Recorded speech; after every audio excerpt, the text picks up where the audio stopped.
राजस्थान में कल बहुत कुछ खास होने वाला है और राजस्थान की राजनीति में कई तरह के बयान भी हैं जो सियासत को गर्मी दे रहे हैं। हनुमान बेनीवाल एक तरफ, वो हर बार अपने बयानों को लेकर या कुछ एक ऐसी बात कह देते हैं कि चर्चा में बन जाते हैं। एक बार फिर कुछ ऐसा बयान दिया।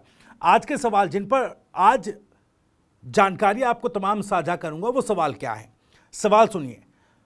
क्या कांग्रेस से खेल खेल रहे हैं हनुमान बेनीवाल? ये सवाल है। जिस तरीके से कांग्रेस के प्रति कभी गरम कभी नरम, कभी कांग्रेस को घेरते हुए, कभी कांग्रेस के समर्थन में या कांग्रेस के मुद्दों के साथ खड़े हनुमान बेनीवाल नजर आते हैं, तो फिर आखिर ये खेला है क्या? चाहते क्या हनुमान बेनीवाल? दूसरा सवाल, किसान महापंचायत में ट्रैक्टर पर क्यों है ऐतराज? दरअसल प्रशासन की तरफ से ट्रैक्टर की अनुमति नहीं दी गई इस महापंचायत में लाने के लिए। अब यह ऐतराज क्यों, ये पूछा जा रहा है। भाई ट्रैक्टर चूंकि किसानों का वाहन है, अब किसान महापंचायत है, तो क्यों नहीं आखिर ट्रैक्टर को यहां पर लाने दिया जा रहा है? तीसरा सवाल, मंत्री विधायकों की फील्ड में क्यों लग रही है क्लास?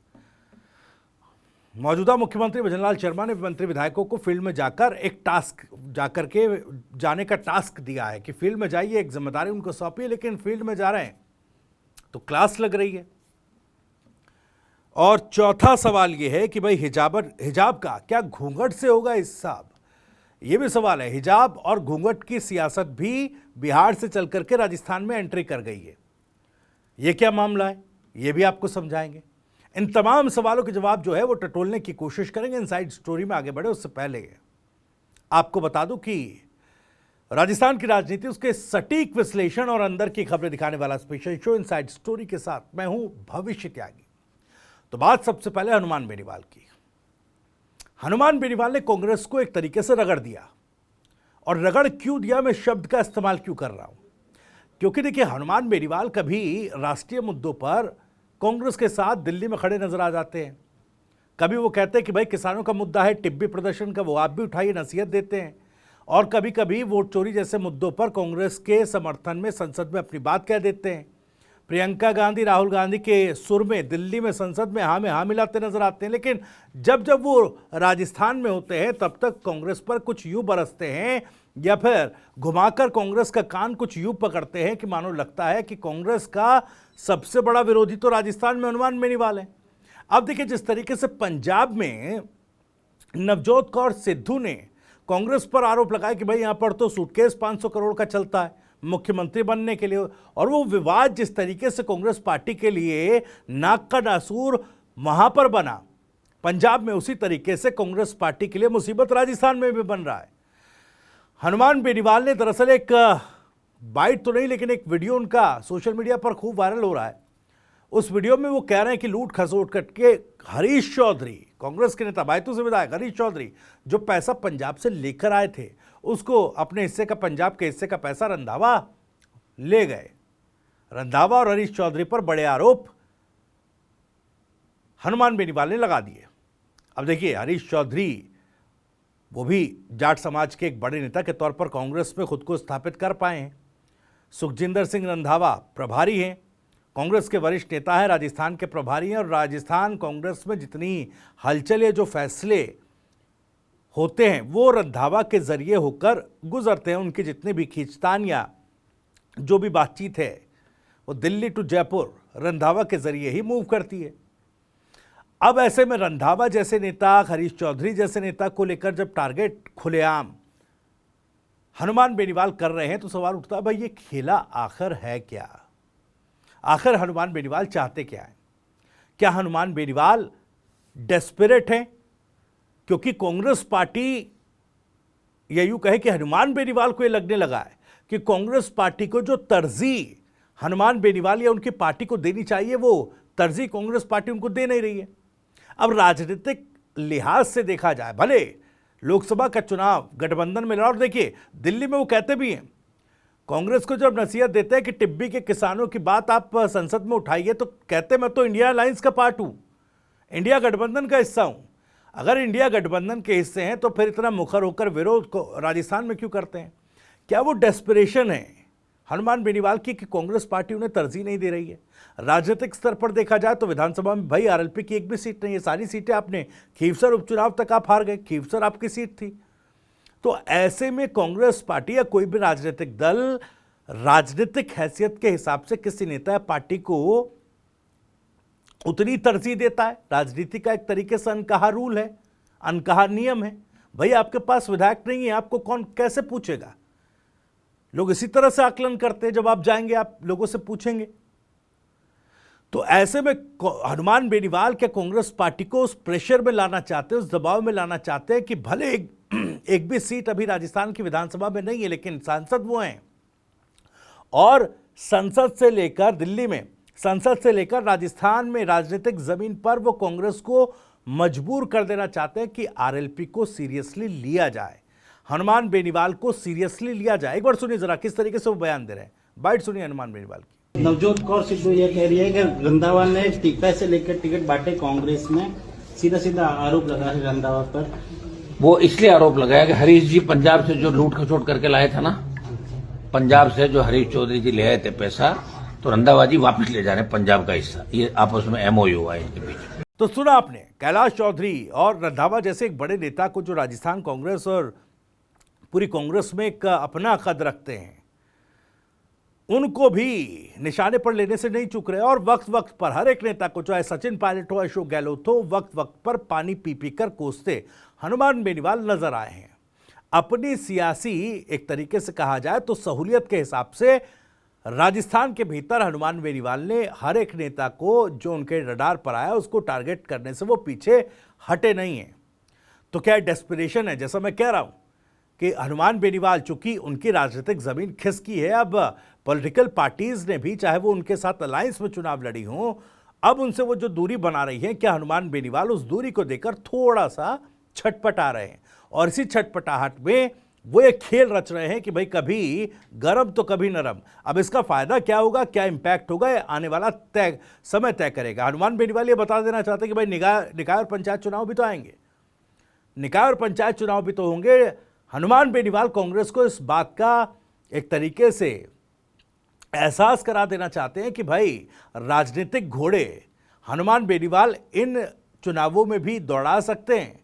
और जिस तरीके से तीसरे मोर्चे का या उन नेताओं का जो बड़े नेता खुद को साबित कर रहे हैं और उपेक्षित हैं बीजेपी से भी, कांग्रेस से भी, और एक अलग जो समीकरण बन रहा है उसके जरिए दोनों ही पार्टी के लिए मुश्किल बन सकते हैं। वो सबको साथ लाने की क्षमता रख सकते हैं और वो कहीं ना कहीं कांग्रेस पार्टी पर इस तरह का एक प्रेशर बना करके खुद की राजनीतिक कद को, लकीर को वहीं एक तरीके से बढ़ाना चाहते हैं। उस प्रेशर को बनने नहीं देना चाहते खुद पर कि उनका एक भी विधायक विधानसभा में नहीं है। खैर, ये तो रही बात हनुमान बेनीवाल की। अब कितना असर होगा उनकी इस बयानबाजी का, ये तो आने वाला वक्त बताएगा। लेकिन किसान पंचायत में ट्रैक्टर लाने से ऐतराज क्यों? देखिए, कल बड़ा दिन है राजस्थान के लिए, बड़ा दिन है क्योंकि किसान महापंचायत होगी। एथेनॉल फैक्ट्री के खिलाफ जिस तरीके से किसानों ने मोर्चा खोला है और जो एक कॉल दी गई थी कि भाई महापंचायत होगी, यहाँ पर तमाम राजस्थान के जिलों से, आसपास के राज्यों से तमाम किसान जुटेंगे। राकेश टिकैत आ रहे हैं। भाई दिल्ली में हुए किसान आंदोलन का एक बड़े चेहरे के तौर पर राकेश टिकैत बने और कुछ लोग तो उन्हें आंदोलन जीवी तक कहते रहे, लेकिन वो एक अलग बातें हैं, अलग अलग नैरेटिव्स हैं, उस पर नहीं जाएंगे। लेकिन राकेश टिकैत आ रहे तो जाहिर तौर पर ये बात लोग मानकर चल रहे कि आंदोलन एक बड़े व्यापक किसान आंदोलन का रूप न ले ले। उधर चिंता मुख्यमंत्री भजनलाल शर्मा को भी है कि अगर ये बड़ा किसान आंदोलन बन गया, दो फैक्टर्स की चिंता है कि कल किसी तरह का बवाल ना हो, और दूसरा यह आंदोलन एक बड़ा व्यापक आंदोलन न बन जाए।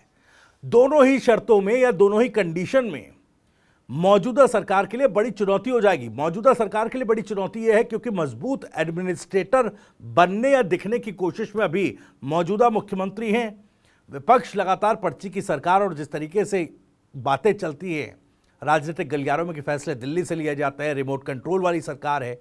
तो ऐसे में जब सुधांशु पंच जो मुख्य सचिव थे उनको दिल्ली रवाना किया, क्योंकि सुधांशु पंच तो ओवरशैडो कर रहे थे, मुख्यमंत्री से ज़्यादा वो दिख रहे थे, तो एक तरीके से स्टीयरिंग इस सरकार का अपने हाथ में लेते हुए पहले कहा टाटा बाय बाय, सुधांशु पंच आप डेपुटेशन पर वापस जाइए, अपने हिसाब का, अपने पसंद का। ये कहा जा रहा कि भाई मुख्य सचिव यहाँ नियुक्त कराए। अब कोशिश जब हो रही थी कि एक सफल कार्यकुशल एडमिनिस्ट्रेटर की तरह दिखा जाए, उस वक्त ये चुनौती आ गई। ये चुनौती एक और भी है, वो अगले सवाल में आपको बताऊंगा, लेकिन ये बड़ी चुनौती है कि भाई यहां पर अगर फेल हो गए तो फिर कार्यकुशलता पर सवाल उठ जाएगा अगर कुछ बवाल होता है। क्योंकि देखिए, वहां पर प्रशासन ने ट्रैक्टर लाने की अनुमति नहीं दी। ट्रैक्टर का किस तरीके से उपयोग दिल्ली में किसान आंदोलन के वक्त हुआ। अब किसान कह रहे हैं भाई इससे ऐतराज क्यों है, भाई ये तो किसानों का वाहन है, इसको लाने से आप इनकार क्यों कर रहे हैं। एथेनॉल फैक्ट्री की जो दीवार गिराई थी वो भी ट्रैक्टर का इस्तेमाल करके गिराई गई थी, आपको याद होगा, आगजनी हुई वहां पर, तमाम चीजें हुई। लेकिन ये कन्फ्लिक्ट है, प्रशासन ने, कलेक्टर ने अभी अनुमति ट्रैक्टर लाने की नहीं दी है। किसान कह रहे हैं कि भाई प्रशासन की जो शर्तें हैं उस पर आंदोलन नहीं होगा, आंदोलन उन मांगों पर होगा जो हम कर रहे हैं और जिस तरीके से करना चाहते हैं वो होगा। देखिए, अभी ये बड़ी चुनौती है किस तरीके से इस कन्फ्लिक्ट को खत्म किया जाएगा, किस तरीके से जब किसान जो हैं ट्रैक्टर लेकर घुसेंगे, उनको अगर रोका गया तो वहां पर व्यवस्था न बिगड़े, बवाल ना हो, उस सबको कंट्रोल करना प्रशासन के हाथ में है और निर्देश सरकार देती है। जो भी कुछ होगा उसका जो भी इम्पैक्ट आएगा वो मुख्यमंत्री के सर माथे होगा। वो एक टैग की तरह मुख्यमंत्री के इस टेन्योर पर छपेगा कि भाई देखिए यहां पर इस तरह की चीजें हुई थी, अब देखते हैं क्या कुछ होता है। दूसरा ये भी है कि कुशल एडमिनिस्ट्रेटर के साथ साथ कई चुनौती और भी है। जैसा मेरा अगला सवाल है कि भाई मंत्री विधायकों की फील्ड में क्लास क्यों लग रही है। मौजूदा समय में एक टास्क दिया गया, 2 साल पूरे हो गए हैं, अभी तक जो इमेज सरकार की रही उसको बदला जाए। बदला कैसे जाए, 2 साल हो गए, जो काम किए वो जनता के बीच जाकर आप बताइए कि देखिए 2 साल में मौजूदा सरकार ने प्रधानमंत्री मोदी, गृह मंत्री अमित शाह के शीर्ष नेतृत्व के साथ साथ उनके मार्गदर्शन में किस तरीके से यहां पर बेहतर काम किया। लोग तो कह रहे, देखिए सरकार का पूरा नैरेटिव इस बात पर है कि पिछले 5 सालों में जो काम नहीं हुआ पूर्व की गहलोत सरकार में, उतना काम 2 साल में कर दिया। अब इस पर विपक्ष क्या कह रहा है वो अलग बात है, लेकिन विपक्ष इस बात पर जितने आरोप लगा रहा है उससे ज्यादा क्लास मंत्री विधायकों की फील्ड में लग रही है। कई तस्वीर, कई रिपोर्ट आपने आपको दिखाई, मदन दिलावर जब जा रहे हैं भाई फील्ड में, उनसे सवाल हो रहे हैं, वो जवाब नहीं दे पा रहे हैं। कहीं पर उप मुख्यमंत्री जा रहे हैं, पत्रकार कह दे रहे हैं क्योंकि जवाब नहीं थे तो कह दे रहे हैं कि आप यहां पर डाक डालने आए थे, कि आप आए क्यों थे जब सवालों का जवाब नहीं देना है।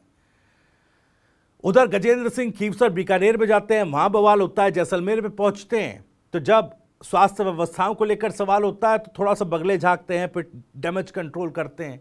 इस तरह की तस्वीरें निकलकर सामने आती है। तो जो एक नैरेटिव बनाने की कोशिश की जा रही थी विपक्ष के हमलों से पूरी तरह इतर, दूसरी तरफ आप देखिए इसका उल्टा असर पड़ रहा है।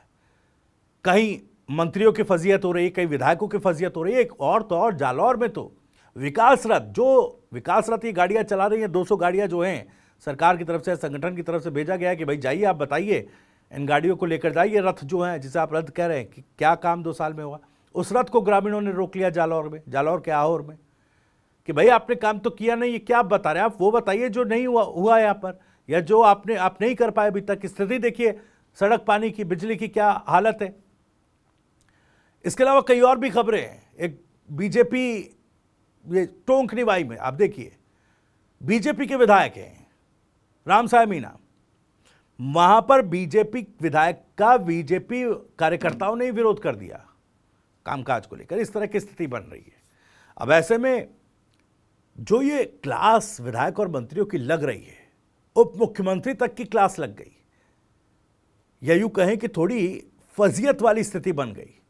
ऐसे में इस स्थिति को कंट्रोल करने के लिए, क्योंकि अभी तो और जाना है ना लोगों के बीच, तो मुख्यमंत्री इस पूरे अभियान में किस तरीके से नटबोल्ट कसेंगे और ये फजीयत वाली स्थिति ना बने, लोगों के, पत्रकारों के सवालों के जवाब मंत्री और उप मुख्यमंत्री या नेता दे पाए, उनको किस तरीके से दिशा निर्देशित किया जाएगा, इस सवाल है।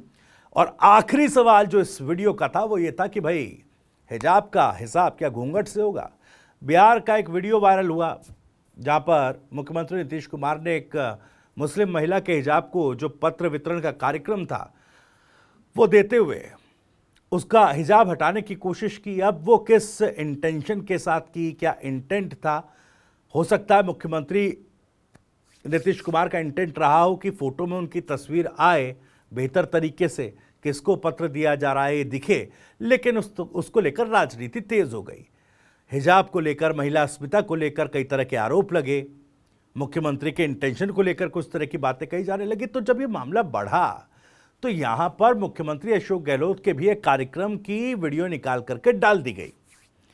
उसमें दिख रहा है कि एक हिंदू महिला के घूंघट को मुख्यमंत्री हटा रहे हैं। अब उस वीडियो को टैग करके लोग पूछ रहे, जो नीतीश कुमार के वीडियो पर एनडीए पर हमलावर हैं, बीजेपी पर, जेडीयू पर हमलावर है, वो लोग कांग्रेस पार्टी पर अब ये आरोप हो रहा है कि भाई आप तब क्यों चुप थे।